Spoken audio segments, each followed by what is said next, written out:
Hello and welcome to another update on AVAX. So the AVAX chart has retraced into the support region and has landed not only in the standard Fibonacci support region that you see on the chart in orange.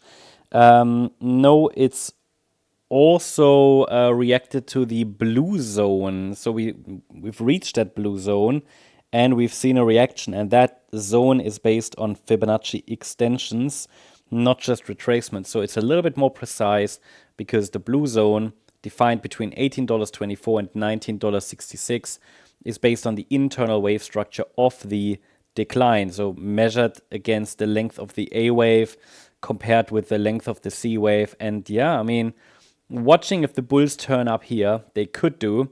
And I will explain to you why in this video.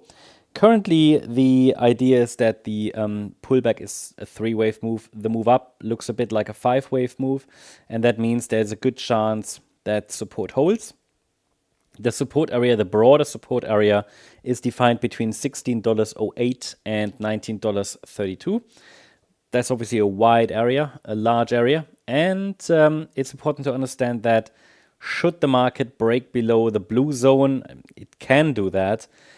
There is still a lot of room in the support area, okay? So, but for now, I'm watching if in this particular area up here, between $18.24 and $19.66, the bulls show up. If we zoom in a little bit further, then, and you know, micro counting in the altcoin sector is not really reliable, but we can call it 5 waves down in wave C.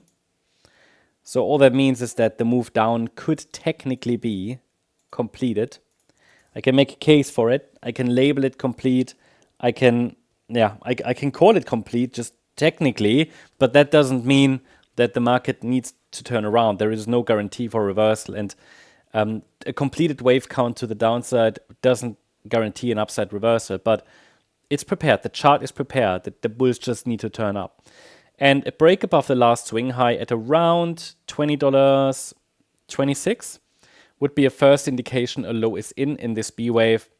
And then going forward, we need a break above that B wave high at $22.15 to confirm further we're moving up in this C wave. Obviously, best is to get a 5-wave move up. So obviously the overall C wave up would be 5 waves.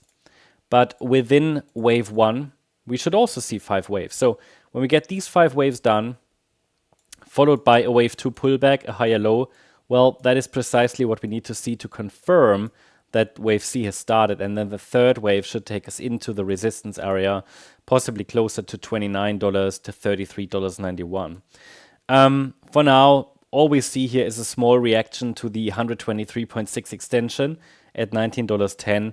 And as you could probably see, the reaction is a little bit too small to be really a clear signal that we've bottomed. But somewhat promising reaction, just a bit too early to confirm, yeah? Now, what we always need to consider is that with a pullback that is actually rather shallow, which it was, you know, we did only land in the upper section of the broader support area. It can always be that this is forming a wider B wave. So for example, that this is only the A wave of an even larger B wave. Then we get a B wave rally and then another move down before we go higher, yeah? So that this B wave would just extend lower, which is of course possible. As long as we're holding $16.08, we still have a case for a bullish scenario, yeah? Short-term bullish, because the idea here is that this is just a corrective wave 2 rally. So at the moment, at least, yeah. But this is just here a look at the microstructures. So watching if the market now can generate an upside reversal from this zone. I hope you liked the update. If you did, please hit the like button, leave a comment and subscribe. And if you really like the content, then please check out the channel membership. Thank you very much. Bye-bye.